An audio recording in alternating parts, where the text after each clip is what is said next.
Bismillahirrahmanirrahim. Next part of our hematology section would be discussing platelet disorders and coagulation profile disorders.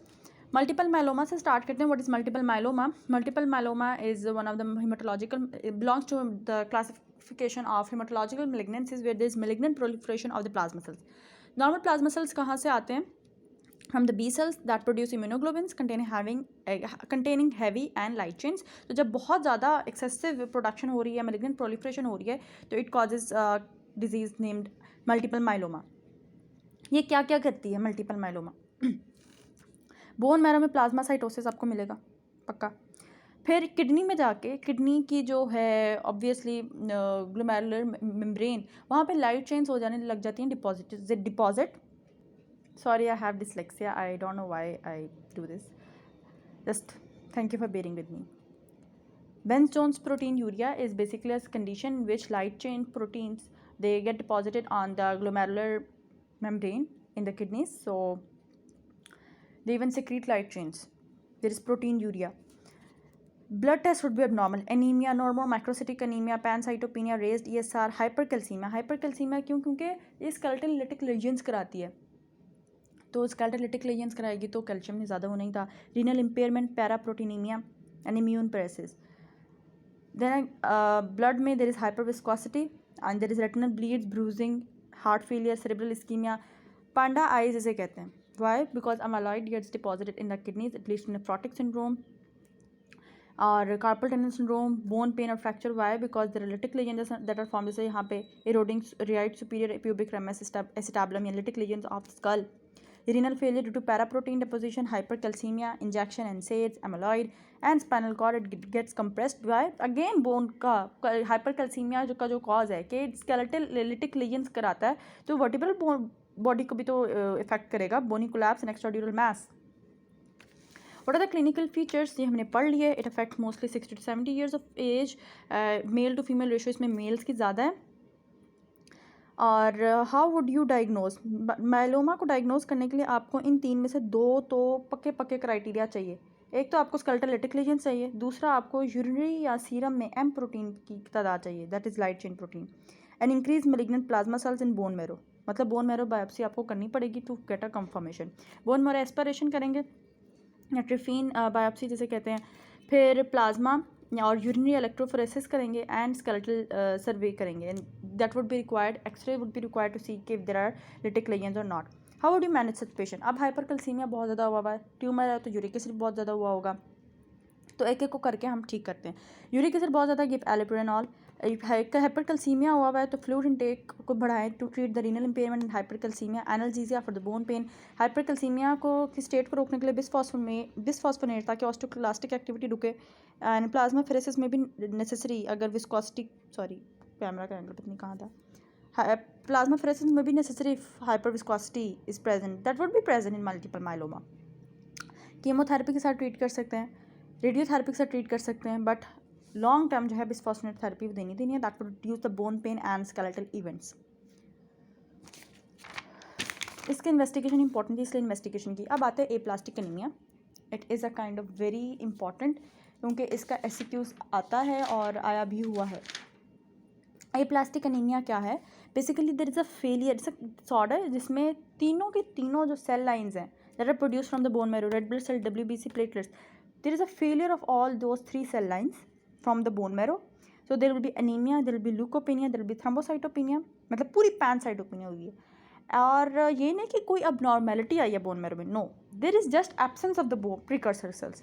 Precursor cells absent हो चुके हैं, खाली हो चुके हैं. Bone marrow aspiration trephine biopsy reveals hypocellularity, there is absence of precursor cells. कोई abnormality नहीं हुई, बस एब्सेंट हो चुके हैं. इन्वेस्टिगेशन में anaemia, leucopenia, thrombocytopenia. Clinical features में भी यही, और आपको वो उस पर भी पेरिफेरल्स में भी यही दिखने वाला है. ठीक. और ऐसी क्या वजूहत है जो एप्लास्टिक एनीमिया होता है? या तो इडियोपैथिक, प्राइमरी इडियोपैथिक हो सकते हैं, या सेकेंडरी कॉजेज़ भी होती हैं इसकी. सेकेंडरी कॉजेज़ में they can be drugs, cytotoxic drugs, toxins, antibiotics like chloramphenicol जो ग्रे बेबी सिंड्रोम भी जाके कराता है, sulphonamides, penicillin, golds, phenylbutazones, indomethacin, antithyroid drugs, anti convulsant drugs, chemicals like benzene, toluene, insecticide like chlorinated hydrocarbons, radiation, viral hepatitis, pregnancy even causes, HIV, cytomegalovirus, Epstein-Barr virus, and parvovirus B19 जैसे मैंने बताया था वो plastic crisis कराता है B19, तो B19 ए plastic anaemia करा सकता है, proximal nocturnal haemoglobinuria, it also causes A plastic anaemia. ऐसे सारी सूरत हाल में जब तीनों सेल लाइन जो हैं वो कोलैप्स कर गई हैं, how would you manage a patient?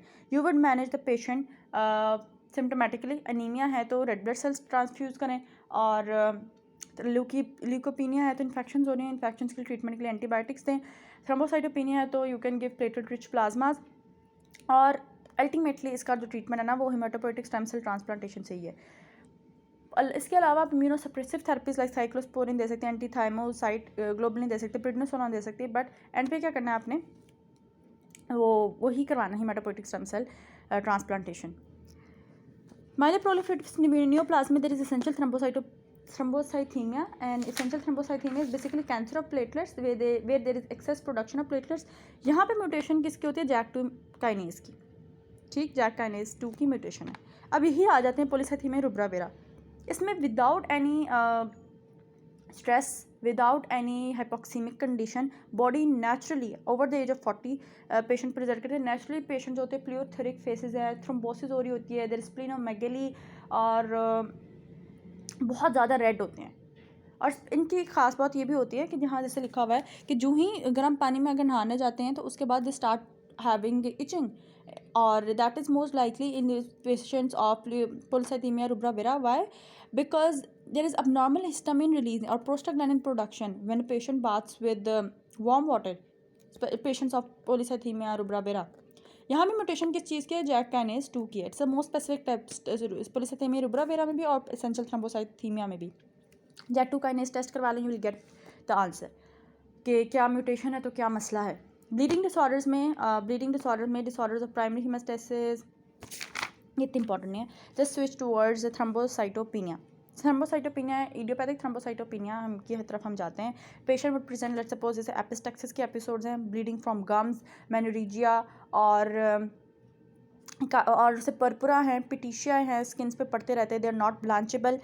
आपने करवाया उसकी कोआगुलेशन प्रोफाइल, आपको मिलते हैं प्लेटलेट्स कम, आपको मिलता है ब्लीडिंग टाइम इसका प्रोलॉन्ग, बट सरप्राइजिंगली इसका पीटी और एपीटीटी दोनों हैं नॉर्मल। अच्छा, पीटी रिफ्लेक्ट करता है एक्सट्रिंसिक फैक्टर की, अगर मसला एक्सट्रिंसिक पाथवे के फैक्टर्स में मसला हो।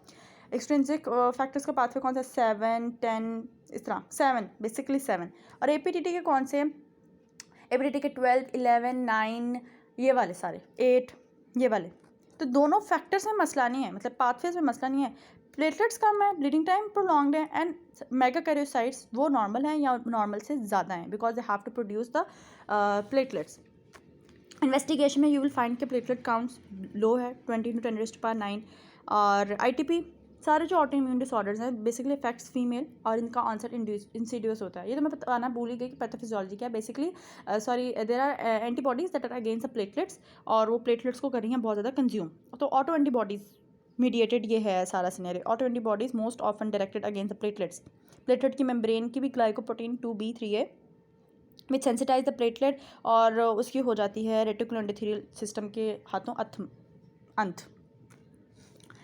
इन्वेस्टिगेशन में प्लेटलेट्स देखेंगे, पीटी, एपीटीटी, कोआगुलेशन प्रोफाइल तो सारी करवाएंगे ना, और आप देखेंगे there is reduce platelet number but increase in megakaryocytes. तो ऐसे सिनेरियो में ऐसे पेशेंट को आप कैसे ट्रीट करेंगे? फर्स्ट लाइन तो आपने देना है कि ऑटो इम्यून डिसऑर्डर है तो प्रिडनिसोलोन देनी है, फिर इंट्रावीनस इम्यूनोग्लोबिन वो खिला देनी है। दूसरे नंबर पे क्योंकि ये सारे जो हो रही है प्लेटलेट्स खाए जा रहे हैं वो स्प्लीन में ही खाए जा रहे हैं, तो स्प्लीन को निकाल दें इससे पहले कि मैसिव स्प्लीनोमेगैली हो जाए और दैट कॉजेज कंप्रेसिव इफेक्ट्स, तो आपने कर देनी है स्प्लीनेक्टमी। और चूँकि ये क्यों ऑटो एंटीबॉडीज़ बनी हैं प्लेटलेट के अगेंस्ट, CD20 थेरेपी, रिटुक्सीमैब आपने स्टार्ट कर देनी है, और बाकी जो है इम्यूनोसप्रेसिव लाइक साइक्लोस्पोरिन, टेक्रोलिमस वो कंटिन्यू रखने। तो 4 चीज़ें, first line therapy with prednisolone 1 milligram per kilogram per day, दूसरी IV इम्यूनोग्लोबिन के साथ प्लाज्मा इलेक्ट्रोफोरेसिस, फिर स्प्लीनेक्टमी, एंड देन रिटुक्सीमैब या cyclosporin, tacrolimus. Coagulation disorders are they are not so important, को बस MCQs क्लेम करें। हीमोफीलिया ए में factor 8 की डेफिशिएंसी होती है, it is an X-linked recessive disorder. 8 में है, 8 में मैंने बताया कि एपीटीटी पाथवे जो है वो इंट्रिंसिक फैक्टर्स को डील करता है, इंट्रिंसिक पाथवे को डील करता है, तो एपीटीटी वुड बी प्रोलॉन्ग उसमें clotting time would be prolong, bleeding time prolong नहीं होगा, ना ही पीटी प्रोलॉन्ग होगा, ना ही कुछ और मसला होगा। इसमें एपीडीटी और क्लॉटिंग टाइम प्रोलॉन्ग हो रहा है। ट्रीटमेंट इसकी वैजोप्रेसिन से ही है। वो वैजोप्रेसिन, अब ये चीज़ मैं यहीं समझा देती हूँ कि जो डेस्मोप्रेसिन एसीटेट जो हम देते हैं ऐसे पेशेंट्स को, कोगुलेशन के जो फैक्टर्स हैं उनकी डेफिशिएंट पेशेंट्स को हम डेस्मोप्रेसिन एसीटेट देते हैं ताकि वो सीरम कंसनट्रेशन में जो कोगुलेशन फैक्टर्स हैं उनको कर सके, कंसनट्रेट कर सके। और दूसरी बात ये कि act as a releasing factor के रिलीज़ करवाए फैक्टर 8 को, या जितने भी डिफरेंट फैक्टर्स हम आगे पढ़ेंगे। It helps to release the factor from the endothelial cells और alpha granules of the platelets. हम इसलिए डेस्मोप्रेसिन एसीटेट देते हैं। इस तरह हीमोफीलिया बी है, क्रिसमस डिजीज़, ये फैक्टर 9 की डेफिशिएंसी की वजह से भी एक्स लिंक्ड रिसेसिव है। हीमोफीलिया सी है, वो भी फैक्टर 11 की डेफिशिएंसी है। वॉन विलब्रैंड डिजीज़ है, ये हाई मोलिकुलर वेट जो पार्ट है, पोर्शन है फैक्टर 8 का, उसकी डेफिशिएंसी की वजह से। अब फैक्टर 8 का मसला है, मतलब एपीटीटी में मसला है, यहाँ पे ब्लीडिंग टाइम में मसला आएगा। Bleeding time would be prolong, APTT is prolong, platelet normal, PT is normal. How would you manage? Clinical features क्या होंगे वॉन विलब्रैंड डिजीज़ के? ऐसे पेशेंट्स को there will be episodes of bruising, epistaxis, menorrhagia, GI bleed, but superficial bruising है। और the individuals they have reduced platelet function. ITP में भी there was reduced platelet function, but उसमें megakaryocytes का mention करेंगे कि मेगाकैरियोसाइट्स ज़्यादा है, इसमें मेगाकैरियोसाइट्स कम है। ठीक। और this is an autosomal dominant disorder. बाकी हीमोफीलिया ए बी जो थे वो एक्स लिंक्ड वो थे ना, recessive. Von Willebrand disease is autosomal dominant. How would you manage the patient? अगर तो माइल्ड से हेमरेज हो रही है तो डेस्मोप्रेसिन एसीटेट दें ताकि जो स्टोर्स हैं वॉन विलब्रैंड फैक्टर के फ्रॉम द एंडोथेलियल सेल्स वो रिलीज हो, या फिर अल्फा ग्रेन्यूल्स ऑफ प्लेटलेट में से रिलीज हो। नहीं तो अब और माइल्ड की केस में थोड़ी सी ज़्यादा हो रही है, लेट्स सपोज मॉडरेट हो रही है, तो गिव ट्रांएग्जामिक एसिड, फाइब्रिनोलिटिक्स वगैरह दें, that would help mucosal bleeding. लेकिन अगर बहुत सीरियस और परसिस्टेंट ब्लीड हो रही है तो फिर फॉरन फैक्टर 8 के कंसनट्रेट्स प्रोवाइड करें, फ्रेश फ्रोजन प्लाज्मा और blood transfusion would be required. ठीक। One of the most important topics to be asked in viva question is disseminated intravascular coagulation. हमें पता है यहाँ क्या होता है, हमें पता है यहाँ सब चीज़ें ख़राब है। यहाँ ब्लीडिंग टाइम हो, पीटी हो, एपीटीटी हो, क्लॉटिंग टाइम हो, डी डाइमर्स हो, फाइब्रिन डिग्रेडेशन प्रोडक्ट हो, सारे ज़्यादा आएंगे। फिब्रिनोजन की कंसनट्रेशन वो कम आएगी, why? Because it's being consumed. तो इसकी therapy is primarily aimed at underlying cause, उसको ठीक करें और पेशेंट को सिम्टोमेटिकली ठीक करें, उसकी acidosis, dehydration, renal failure, hypoxia को ट्रीट किया जाए। Blood component therapy, blood transfusion basically लगती हैं। What are the underlying condition that causes DIC? Infection, sepsis, trauma, obstetric condition like amniotic fluid embolism, placental abruption, preeclampsia, severe liver failure जो clotting profiles बनाए, वो proteins बनाए ना, malignancy, solid tumors and leukemias। malignancy से related एक point है वो मैं डिस्कस करती हूँ। vascular abnormalities, vascular aneurysm, liver angiomas, hemangiomas, toxic and immunological like ABO incompatibility, snake bites, viper bites, scorpion bites, they all causes DIC। recreational drugs even cause DIC। जो मैं malignancy से related बात discuss करना चाहती हूँ वो tumour lysis syndrome है। एक ऑन्कोलॉजिकल एमरजेंसी होती है जिसमें बहुत सारे, let's suppose cell turn over, बहुत ज़्यादा सेल्स का बढ़ जाता है इन मेलिग्नेंसीज, तो it lead to uric acid accumulation that lead to exacerbation of gout, या फिर it lead to episode of acute gout. तो ऐसे पेशेंट्स में हमें आईवी ऑरल या आईवी एलिप्रोनॉल मेंटेन करना चाहिए। अगर पेशेंट प्रेजेंट करता है ऐसे सिम्टम्स के साथ after the use of this cytotoxic drugs, तो आईवी ओलिप्रोनॉल या oral allopurinol plus adequate IV hydration to maintain high urine output of uric acid it should be used. अब ये कि यूरिक एसिड है, तो अगर एल्कनाइजेशन ऑफ यूरिन कर दें तो this treatment of alkalinization is still controversial, but जो एलिप्रोनॉल है दैट इज़ सर्टिफाइड कि इसको यूज़ करें for the treatment of tumour lysis syndrome. बाकी ये एक फ्लो चार्ट है that is important to me, it seems important कि अगर सुपरफिशियल ब्लीडिंग है, टीशिया purpura, check bleeding time prolonged है, तो चेक प्लेटलेट्स अगर डिक्रीज़ हैं तो ITP, TTP, DIC, HUS वाले डिजीज़ हैं। लेकिन अगर प्लेटलेट्स नॉर्मल हैं, प्लेटलेट डिक्रीज़ हैं, तो मैंने बताया DIC वाली चीज़ें। लेकिन अगर प्लेटलेट नॉर्मल है, there can be reversible and irreversible causes. Reversible में यूरेमिया हुआ पड़ा है and that inhibits the platelet degranulation, या NSAIDs, एस्पिरिन यूज़ हो रही हैं, या फिर एंटीकोगुलेंट्स यूज़ हो रहे हैं, क्लोपिडेग्रॉल या abciximab that is glycoprotein 2B3A inhibitor. या इरिवर्सिबल कॉज में जैसे वैन विलब्रैंड डिजीज़ है, जैसे हमने बताया कि platelet count is normal but bleeding time is prolonged और APTT वुड बी प्रोलॉन्ग्ड। ऐसे केस में बताया APTT would be prolonged, PT would be normal. अगर किसी पेशेंट को डीप ब्लीडिंग है, डीप ब्लीडिंग मतलब haemarthrosis, deep muscle bleeding, organ bleeding है, वहाँ रुक नहीं रही, check APTT, PT and INR। और अगर इन तीनों में मसला आता है, मोस्टली APTT में मसला आएगा, तो हीमोफिलिया A, B, C, 8, 9, 11 ये वाले फैक्टर्स डिस्टर्ब हैं तो APTT में मसला आएगा। और अगर फैक्टर 7 डिस्टर्ब है तो PT में मसला आएगा। ये जो प्रोथ्रोम्बिन टाइम है, क्योंकि prothrombin time is related to the extrinsic pathway. Prothrombin time कैसे प्रोलॉन्ग है, तो फैक्टर 7 में मसला आ जाए, या vitamin K deficiency, liver disease, warfarin use है, फैक्टर 7 का इनहिबिटर यूज़ कर ले जाए। और इसके साथ ही जो APTT प्रोलॉन्ग है, जो हमने अभी पढ़ के आए हैं कि वॉन ब्रांड फैक्टर डेफिशिएंट हो जाए, इनहेरिटेड कॉज में से फैक्टर 7, 9, 11, 12 डेफिशिएंसीज हो जाए, या फिर हेपरिन एंटीफॉस्फोलिपिड एंटीबॉडी सिंड्रोम हो जाए, that is one of the acquired cause prolongation of PT। और अगर दोनों हो रहे हैं, PT और PTT दोनों प्रोलॉन्ग हो रहे हैं, तो there can be combined causes, ये disseminated intravascular coagulation, PT, IPT, HUS, और फैक्टर के इनहिबिटर्स हैं 7, 8, 9, 11 के inhibitors, vitamin K deficiency, liver disease, all causes prolongation of PT and PTT। फिर ये INR का टेबल है कैप्लान के एंड पे। नॉर्मली जो नॉर्मल ह्यूमन बॉडी का INR है ना, it should be like less than or equal to 1.1, ठीक है। और अगर if a patient is on warfarin therapy तो it should be like INR, therapeutic INR should be set 2 to 3, इससे ज़्यादा नहीं होना चाहिए।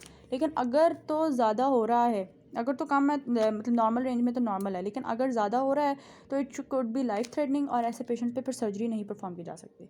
सो I guess this is all about the chapter. I hope it was helpful. जज़ाकल्लाह खैर।